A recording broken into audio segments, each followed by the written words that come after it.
Welcome to Real Estate Coaching Radio, starring award-winning real estate coaches and #1 international best-selling authors, Tim and Julie Harris.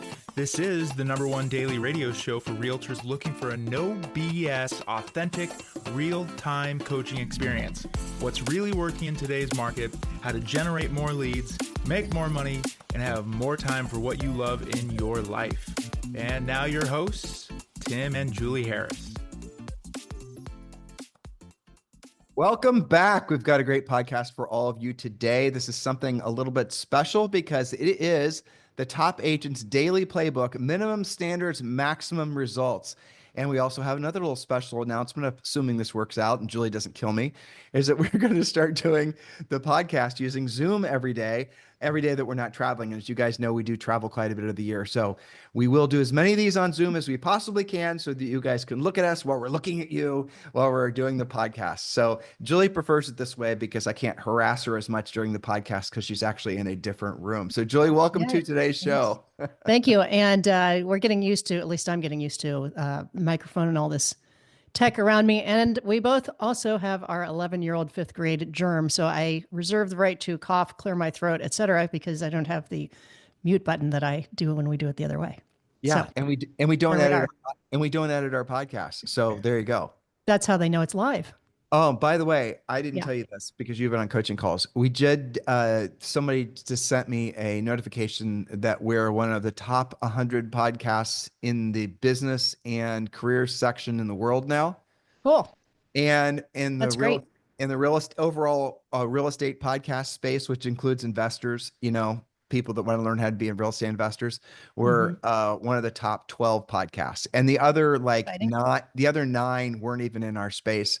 They're not coaching and training podcasts. They're podcasts for people that are wanting to learn how to be investors. So just wanted to let you know, it's nice. It's nice to get outside. Yes, indeed. It's nice to get outside acknowledgement. All right. So a reminder to everyone, if you want the notes from today's podcast, and Julie has a ton of notes for you today, make sure you go to harrisrealestatedaily.com. It is our free daily newsletter where we will send you obviously the notes and a lot of unique content and this very video. So if you want to subscribe, it doesn't cost you anything. Just simply go to harrisrealestatedaily.com, drop in your email address, and you got to bounce over to your normal email and then obviously double opt in. That's the way you're going to get the newsletter and all the unique content.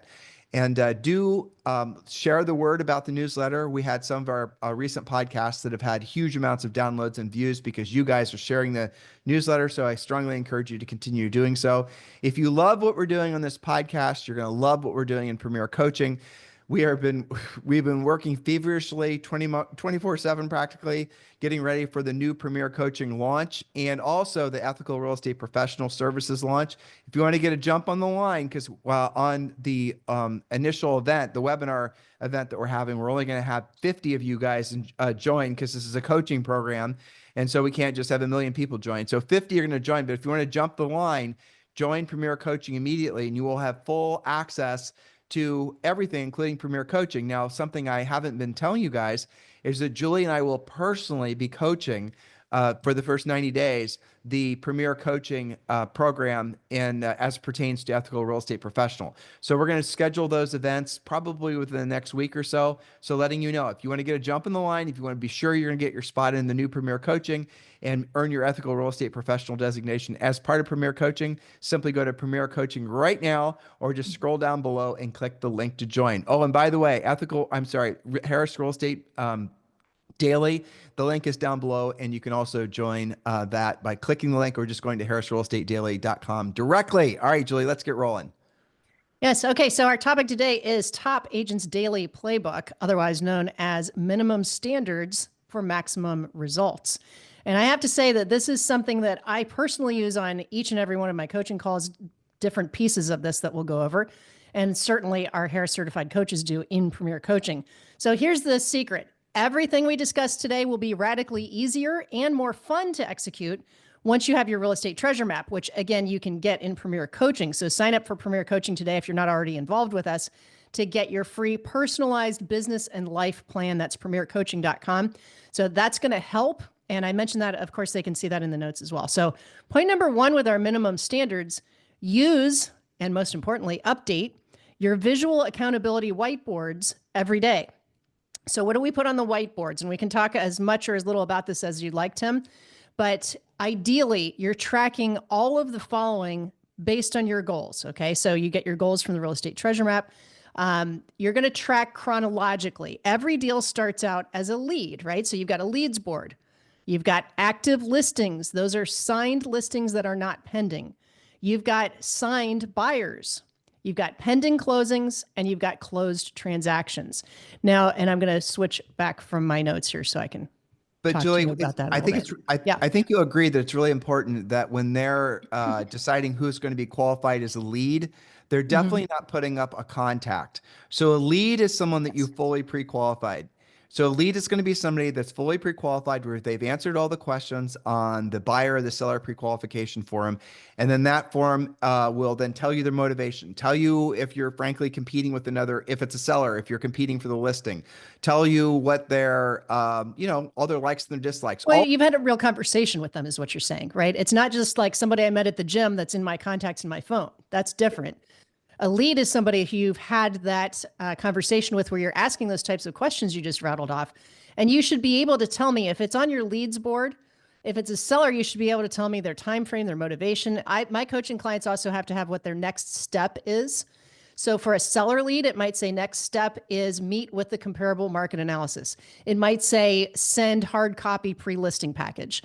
For a buyer, the next step might be connect them with a lender or follow up with that lender and see whether they actually talk to each other. So that's how in-depth the lead is versus, to your point, versus a contact. A contact is just somebody you know. Well, to Julie's point, it's really critical that when you get a lead, it does not matter where the lead comes from. It does not matter what the source is. It does not matter if it's online or someone you meet at the gym. It does not matter. You need to immediately go into the pre-qualification mode. Now, once you've done the pre-qualification script, whether it's the buyer or the seller one a few times, it just becomes intuitive because all the questions it's basically conversations like Julie just said. And it flows naturally. But really what we're hoping you're going to understand is the importance of making sure that you don't, that you know the difference between a contact and a lead. And the game is won with the fewest number of leads, which is counterintuitive, but it's true. What do I mean by that? You want people who are, you don't want people that are merely contacts taking up your time. That's for your CRM if you want to even, if that's where you want to stick them. What you want is you want to pull out all the ones that have a clear motivation.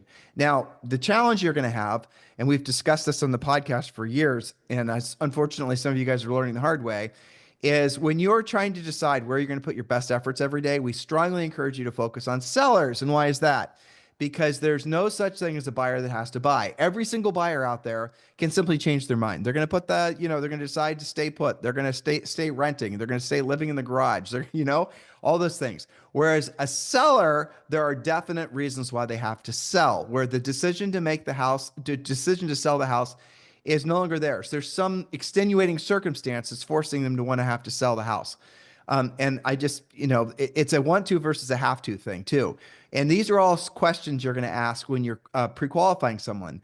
And when you know that, when you realize the importance of focusing all your best energies on sellers, and then you know what the seller's time frame is, then you know all the things, you're going to have really, really good leads, not just contacts. You guys get the difference? Because with a buyer, like I said, buyers can always change their mind. Now, here's a little trick to it. When you're using our pre-qualification scripts, all of our scripts, especially on the buyer side, well, they're designed to basically ferret out whether or not they're actually sellers in disguise. Because a lot of the buyers that you guys tag in your CRMs as just being buyer leads are actually sellers. And again, something that's really critical you get clear in your mind. So if you've got a big bunch of leads or contacts right now in your CRM, why don't you go through every single one of them and call them, and don't delegate it to a VA or all the other things the agents do to, actually talk to them. Yeah, call them and use our pre-qualification script. And what you'll discover is that a vast majority of the folks that are showing up in your life as buyers actually have houses to sell. And now you've got not just 100 buyer leads, you've actually got, say, maybe 50 of them have houses to sell, and probably 10 or 15 of them have to sell their homes. Those are the ones we want you focusing on. You guys getting clear on this? Yes, that's exactly right. So I'm glad that you point that out. We got on this topic because of the daily minimum standard of having and maintaining your whiteboard, right? So in addition to your leads, and I'm glad that we've clarified, excuse me, the difference between a lead and a contact. Okay. So it's conceivable, and it happens quite frequently, that you'll be talking to somebody doing the pre-qualification script and you'll find out they're not a lead. They are just a contact, and it's okay to put them in your database. Maybe they're just a friend, like a friend from the gym or a friend from school or something like that. That doesn't mean that they're not ever going to be a lead. And it also doesn't mean that they're not going to refer you business. So why would you want to keep somebody as a contact? Well, because you're going to be talking to them, and maybe you're going to call your database about your next beautiful new listing to let them know that you've got something. Who do they know who would love to buy your listing? So they can be a contact, but they do not go on your leads board. So go ahead. Well, if you think you're being too pushy by pre-qualifying them and asking them all the questions, because that's really the reasons you guys don't pre-qualify, let's be honest, because you don't want to scare off the lead, or you don't Conflict know avoiders. Exactly, or you don't know what questions to ask. Use our pre-qualification scripts. They're totally conversational. They'll flow out of you naturally. And frankly, the best sellers in particular, they will respect the fact that you're taking a professional approach, and they will answer the questions because they realize that you're the person there that's actually going to solve their problem. And if they're sheepish or they try to run away from the answering of the questions, they're not motivated. They just basically pre-qualified themselves. But that's okay. It's better to find that out than to pretend that you've got 100 leads. You don't. Well, you have so many contacts and a few leads. I think like Chuck Williamson, in Tracy, North Carolina. When I coached him personally every week, he always had maybe 8 or 10 actual leads, because to become a Chuck Williamson lead, and this needs to be true for everybody, that lead has to have answered all the questions and actually be motivated, because he does not want somebody that he has to warm up and keep motivated and all these other things that you guys rationalize doing, drip on them forever. He doesn't want one of those people taking the place of a real lead. So if all the people that if he talks to somebody and they don't meet the criteria, haven't answered all the questions in the pre-qualification script, they're just a contact, and he's not going to put his best energies towards them every day. That is one of the biggest mistakes that most agents, heck, most salespeople make, is they waste time with people who will never transact. Okay, so let's go back to the whiteboards, right? So we've clarified the leads. What about all these other things that you're tracking? So I'll give you a quick demonstration, just like fresh off of a coaching call.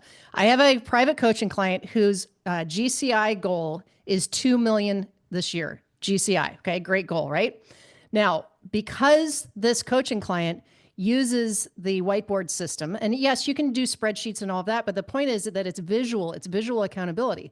So each of this person's boards, they want to remain anonymous. That's why I'm saying this person instead of any identifying things. But this particular coaching client has put a value on each of those boards, right? So she has about 6 real leads. Okay. She knows about how much the price range is going to be. She's got 12 active listings. So we know what that price is. Maybe they'll need some reductions, but she's pretty close. She's a pretty good pricer. And then we've got 2 deals already closed and 2 deals pending. So with a goal of 2 million GCI, she's already got 400,000 closed. She's got about just under 300,000 in pendings in terms of commission. And then she's got enough listings that, assuming all of the listings actually sell, we're already pretty darn close to being able to hit that 2 million GCI. Now, wherein lies the danger? Why is this such a valuable technique to have the visual accountability? Well, because she's sitting on 12 active listings. And you and I both know that that can be stressful, right? It's great that you took them. Now you got to sell them. And she happens to be in a little bit slower market. So even though there's enough on the whiteboards to get real close, because we know the value of each of those boards, we're going to hedge our bets that probably 2 of those listings are either going to lose their will to sell or decide if they can't get whatever price that the market's not willing to pay, maybe they're not going to be listings anymore. So by using the whiteboard system, we were able to identify that in order to meet or exceed that 2 million GCI, obviously this is a pretty decent average sale price, right? But in order to meet or exceed the 2 million, she just has to identify between 4 and 6 additional deals this year in the right price ranges, right? In order to get up to that 2 million GCI. Isn't that comforting to know versus what most agents do? I need to do more. Gosh, I wish my listings would sell. I don't know what's going on with the buyers. I feel out of control all the time. Instead, we know that she's 4 to 6 deals away. And so then what does that do when you look at your whiteboards? What does she immediately do? Lead follow up. What if I could, her in her mind, and you remember this with coaching clients all the time, they immediately go to, okay, what about this one deal that I'd forgotten about? Maybe I should just land the plane on that one. I need to go remember next actions on the whiteboard, next thing to do, set the listing appointment, take the listing, put a time frame on it. So the whiteboards really are magical when you use them correctly. And yes, of course, we know you can spreadsheet and use all of your different, matrices and digital assets and apps and all of these things. But there's a different experience when you walk into your office and you look at a whiteboard full of 12 active listings. And next to those listings, you have the expiration date and you have current price versus maybe the price that it should be. It literally tells you what you need to do on a daily basis. Does that make sense? Julie, yeah, it does. And it's kind of funny as you were talking, I was just thinking like, in your life, at this point in your life, if you asked yourself, how many people have been the most influential in your life? It's probably no more than 5 people, Probably. And leads, it's the same thing. Your goal is to have essentially a list of people who you are going to put all your best efforts towards that are going to have the most impact on your business life, right? That's really what it is. It's not to stockpile leads. And we can talk about that forever. And obviously, Julie and I are sometimes talking into the wind when we talk like that, because there's so many people out there that are trying to convince you guys the person with the most leads wins or the most contacts wins. It's not true. Intuitively, it's not true. Stop believing it. Start getting into your contacts, drilling down, make your contacts prove the fact that they're worthy of being leads. And if they're not, God bless them, leave them in your CRM if you choose to do that. All right, Jules, let's move. That's right. And it's okay to erase people from your board once they decide they're not going to do anything. That's okay. It's worth mentioning. Those of you guys in Premier Coaching, there are actual pictures of actual dry erase boards in actual people's agents' offices in Premier Coaching. So make sure you go and look at, how the, good ideas on how to have it set up. Yeah. We suggest that you go to like Amazon and you buy the biggest dry erase boards that you can. Don't buy the little dinky ones, buy these big, massive ones, because we want the board to dominate your workspace. Okay. We want a couple of my coaching clients got whiteboard paint and turned an entire wall, especially if you have, small, medium-sized office, you can turn an entire wall into a whiteboard and not have to hang anything. The goal is when you walk into the office, basically, boom, there it is. So Julie, let's just drill down one last time on what the whiteboard should look like. And I'll do it for him. Okay. So your first one should be, Julie, the way we talk about it in Premier Coaching and the Real Estate Treasure Map. And what I'm describing is basically the same thing, but the way we go about describing it is different. So if you've heard Julie say it a different way, we're saying the same thing. So when you walk into your office, here's what you should have. You should have a board that says listings at the top. And then you need to have in permanent marker so you cannot erase it. You need to label how many listings you're supposed to have at all times. And you won't know that number until you've completed your real estate treasure map. Your real estate treasure map, the whole point of it is essentially to help you create your business and life plan, but there's a formula inside of it to help you determine how many active listings you need at all times to meet or exceed your financial goals. All right. So that's the real estate treasure map. So let's say your number is 12 listings at all times. I went to walk in your office and I want to see a board that says listings 1 through 12, and it has to be in permanent, marker. So you can't accidentally delete it or edit it. Now, why is that important? Let's just say you've had a great month. You're going to have a lot of great months. You're going to have a great month. You're going to walk home or walk in your office. You're going to have a stack of checks or you just, whatever, right? You're riding high. You walk into your office and you need 12 listings at all times to meet or exceed your financial goals. And you look at your board and you only have 4. You don't have 12, you have 4. Well, doesn't that sort of put you back in alignment with your bigger goal, which is to have 12 at all times? It takes a little bit of the wind out of your sails, but what it also does is it keeps your emotions between the lines. So one of the greatest lessons that Julie and I ever learned is you don't overly celebrate your wins and you don't overly mourn your losses, right? So your mission is to always keep your emotions between the lines. Don't overly celebrate. Yay, I'm on the top of the world. And then if something doesn't go your way, don't overly mourn the losses, because what happens is those extremes are going to wear you out. So you want to keep your emotions between the lines. So one of the greatest things you can say to yourself is when you have a big win or what you perceive to be a big loss, just say it's too soon to tell. That's a really great psychological stabilizing thing to, a gift you can give yourself. So that's your dry erase board for listings. And then we want you to have another one that's going to be closing. So let's say your real estate treasure map called for you to meet or exceed all your financial goals, for you to have the best life ever. You need 30 closings, right? So I want you to, again, closings at the top, and then write down 1 through 30 in permanent marker. And then take a red dry erase marker and write up, that's for sellers. And then blue is for buyers. So every time you have a closing, write the address down, write how much money you made. Don't hide away from the commission. Maybe you want to write down what the gross commission amount was and how much you actually got when you got paid, right? And then we want you to write down the lead source. And I know there's CRMs and all these fancy things to keep track of it, but I'm going to tell you guys a little psychological trick to doing it this way. All right, so you're going to have all your things written down. You're going to be halfway through the year, or in the case of Julie's client, a few months into the year, and you're going to look at all your closings. You're going to, be happy for the money you've made. But then what I want you to start noticing is where the lead sources were. And what you'll discover is where your actual closed transactions come from aren't the same place where your contacts come from. Remember what I just said? So your contacts, the people you put into CRMs that you hope and pray will one day become closed transactions, do not come from the same sources that your actual closed transactions come from. Leads lead to paychecks. Contacts lead to basically drip campaigns that you guys are delusional into believing that are going to result in closed transactions. Every single research that's ever been done on long-term lead follow-up shows that less than 3% of all leads in a long-term CRM ever actually end up transacting or buying or whatever it is. You guys getting it? And even then, it's not necessarily with you. Well, that's the point. Exactly. Yeah. I mean, the leads that are in the contacts that are in your CRM are also in other people's CRMs.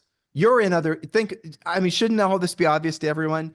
So what I said, and hopefully you guys are internalizing this, are the leads that result in transactions come from very defined sources, and you're going to see this. And I'll tell you the first time I realized this. Julie and I would typically sell between 100 and 200 homes per year. And Julie and I were doing proactive lead generation. We were doing passive lead generation. We were doing direct mail. We were doing pay-per-click. We were doing all these things. And I'm going to tell you this, and I actually kind of, to this day, I can feel the burn because it was, it was so insightful, but it was also a little embarrassing, especially in front of Julie. So she's smirking right now for those of you guys watching us on YouTube because she remembers this. All right, Julie played in orchestras, and she was a semi-professional musician, and she would play one in particular. So we looked at she'd been playing in this one particular orchestra for like 3 years, I think. And then it wasn't quite halfway through the year, but we had closed like 40 deals or something. And I remember looking at that board, and I remember seeing this very distinct pattern. And we'd spent a lot of money on passive lead generation. And our passive lead generation, postcards and the other things, was good. It was. But then I saw where the deals came from. Centers of influence, past clients. Very specifically, a lot of them were coming from Julie's music sphere. And very few of them were actually coming from, where we were spending all of our money on. So what we did is we stopped spending the money and we focused on what was working. And guess what happened? We made a hell of a lot more net profit, had to worry a lot less about the things that weren't mattering in the first place because they weren't generating transactions. And we got refocused. And that's what I'm hoping you guys will realize. But this is the importance of having everything in front of you, because what that dry erase board does, actually, it gives you a lot of accountability. It's almost like having a coach that's going to. Yeah, it's great. I mean, we're kind of turning the whole podcast into about the visual, but that's okay, because here's the thing. Take the case of somebody who has the right amount of the magic number of listings, right? They had all these listings, and now like half of them are sold. So now they're in the pending board. Okay. So what the visual accountability does is it causes you to then look at that half empty listings board and say, oh my gosh, because here's the other thing. And this is why I have coaching clients send me a picture of them. Once it's pending, it doesn't stay on that active board. It goes to the pending board, and you got a big hole over here on the listing board. It causes you to get to work faster because what happens when you have multiple things pending at once? Well, now we have appraisal drama and inspection drama and financing drama, and we're pending, and I've got all this money coming in, and I did what I was supposed to do, and I'm celebrating that. That's awesome.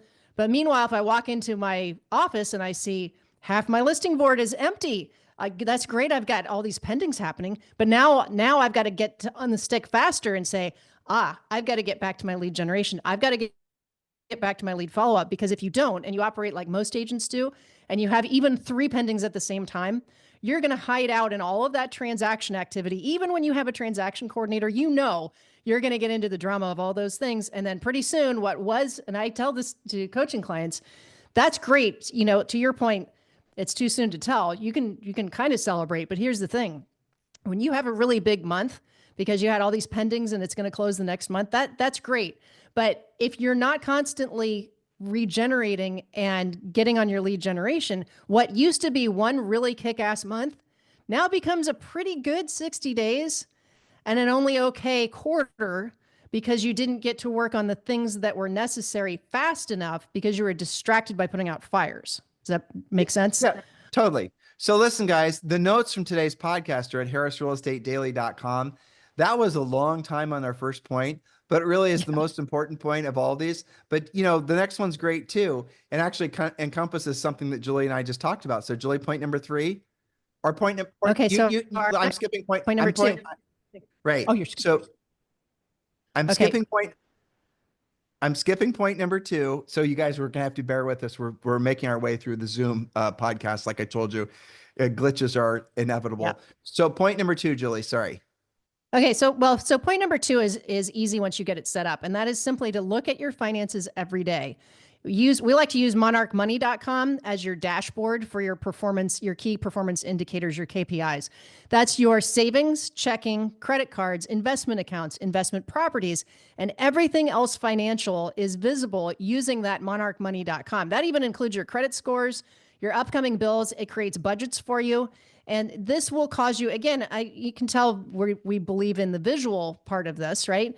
Because how many of you guys, we know this because when we do the treasure map with you, this comes out. People don't always look at their finances. Maybe once, some of you only look really once a quarter, once a month, or when you have to do your taxes. It's easy for things to get past you. It's easy to, get off of the budget. But looking at monarchmoney.com causes you to be accountable to your financial goals. And you can literally see on a daily basis, how are you doing versus how you want to be doing? What's happening with your savings account? What's the upcoming bill? What's the budget? How much are you actually spending on gas for driving all those buyers around while you're supposed to be learning to be a listing agent? What are those budgets? What's going on? So point number 2 is simple. Just visit your money daily and use something that makes it easier. Monarchmoney.com is our preference. Well, let's be honest, Julie. The other thing that's important about going to Monarch every day is that most people are not comfortable thinking about money. Mm-hmm. And you have to remind yourself this very basic rule. You have a daily burn rate. And so, for example, and Julie, you have your phone nearby so you can do some math for me? I will in a second. Okay. All right. Actually, Julie, I can do it. It's okay. I got it. Okay. So let's say your daily burn rate. You have a household that you have to supply the money for. You're the sole provider, okay? And let's say it costs you $10,000 a month to run your house, right? So Julie, can you tell me approximately what that is a day? It's like $300. $333 a day. Okay, so $333 a day. So every single day that you don't earn at least $333, you're losing money. You're burning savings. You're in the hole. And exactly. So what we're hoping you're going to understand is use your natural nervousness, if you want to call it that, or because really money talk makes people very nervous. A lot of people use that to your advantage, because if you are checking in on your finances every day and you're reminding yourself what your daily burn rate is, and that, by the way, that's one of the best, most powerful ways to really keep yourself centered and not get distracted. So if you're finding yourself, I can't get focused, I can't find my motivation, what's my big why? Remind yourself how much you cost every single month, how much your family costs every single month, and ask yourself, in this particular day, did I earn enough money to cover my expenses? That's an oversimplification, because obviously in real estate, you get paid in hopefully large checks. But the moral of the story is we're leaving that in as point number 2 because it is a great centering way. Because if all of a sudden you have that pang of financial insecurity, it's going to help you to be motivated to do what you don't want to do when you don't want to do it at the highest level. Point number 3, Julie. Yeah, well, and it spins up the other way too. I often will say to coaching clients, the result of your work yesterday, what did you create? Well, I got 2 leads. What are those leads worth? Well, one of them I'm not sure, but the other one I've got a confirmed listing appointment. I think I'm going to take the listing. That's worth $10,000, for example. What's the average commission in the country right now? That's around 9 or 10 grand. So that shows you that on one day in this example, you covered your monthly overhead. So what if you were to have those kinds of results 3 days a week? You'd be saving money. You'd be paying things off. You'd be investing. So we could go on about all of these points, but let's go to number 3.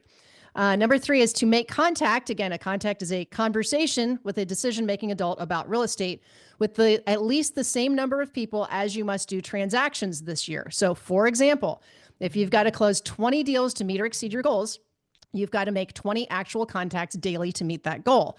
Adjust as your skills increase, but focus on people who are most likely to sell.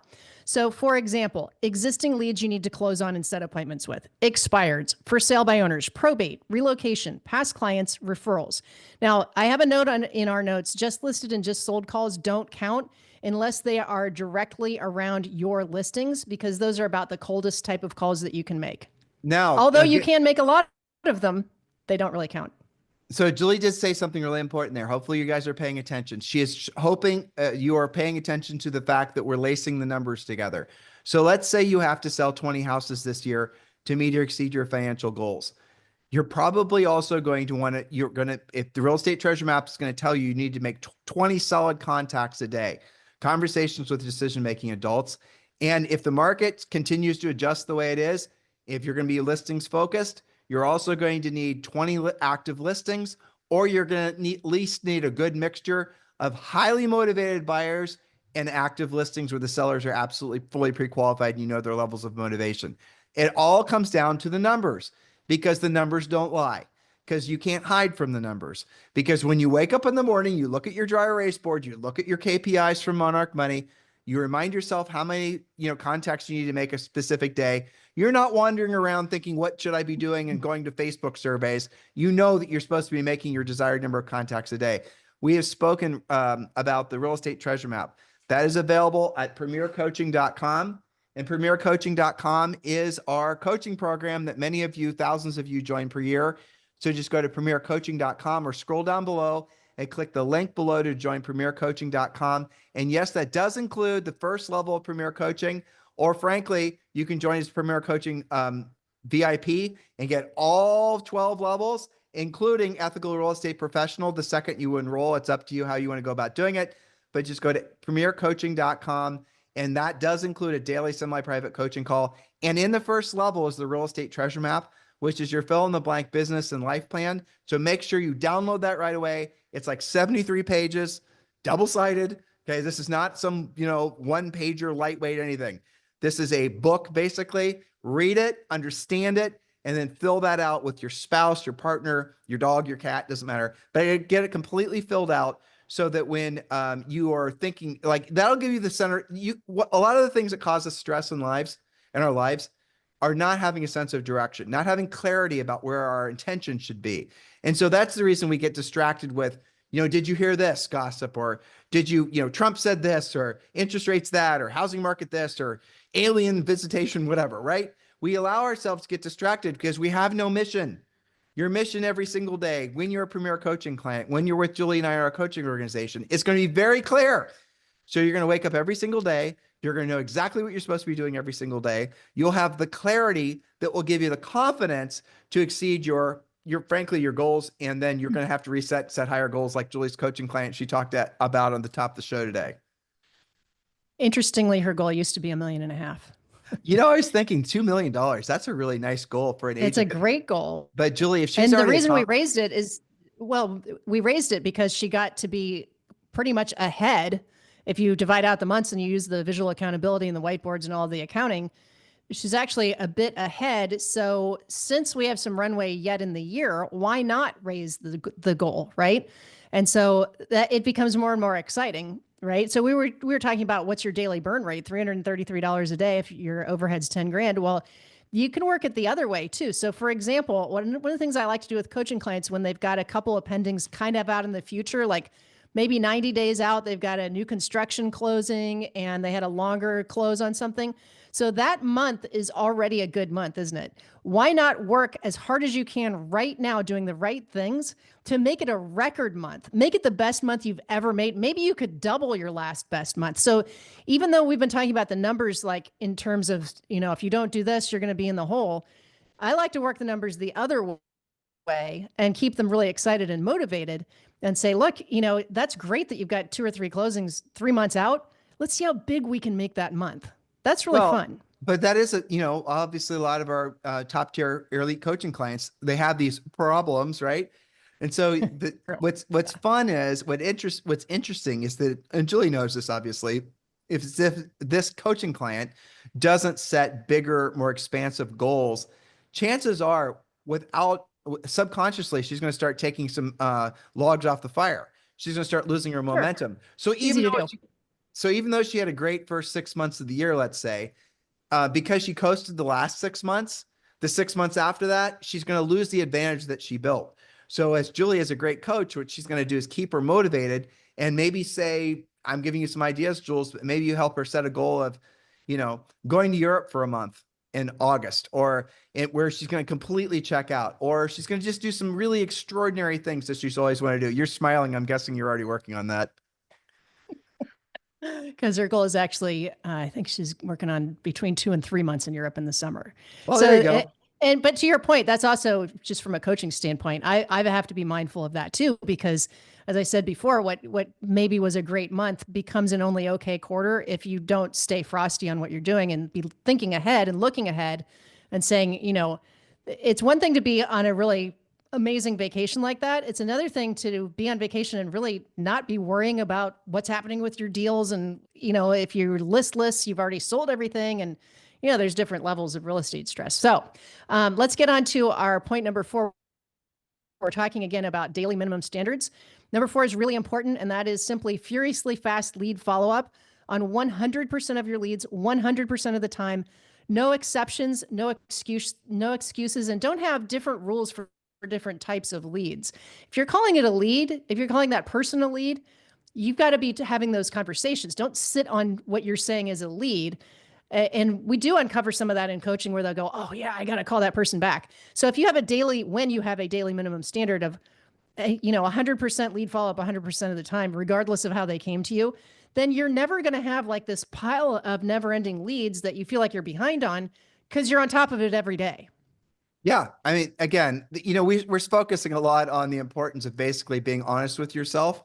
If you look at it, the recurring theme of what we're, talking about is essentially, hey, a contact isn't a lead, and if you don't have more seller leads, but you have a bunch of buyer leads, you're probably just fearful of having a conversation with that buyer lead to ferret out whether they're sellers, things like that. These are all skills-based things, but hopefully you guys are feeling and understanding that on the other side of mastery of these things, or frankly, even I'd say amateur level understanding of these things, your life is going to change in such profound ways. And I'll give you a vision of it. So Julie's coaching client. Julie, tell me if I'm not hitting all the balls out of the park with this. She's listing based. She makes obviously most of her leads come from centers of influence and past clients. True. Well, I mean that's pretty much it. So some open house, some really really great open house leads as well. Right. Sprinkling of relocation. Multiple spokes, not a one spoke wonder, so to speak. Right. Okay, Julie, let's move on to the next one. I love the next point. Okay, now to release a little bit of the pressure. Everybody can do this. Number 5, simply express gratitude overtly to those you care about. Start your day by saying, I love you, and giving hugs and kisses.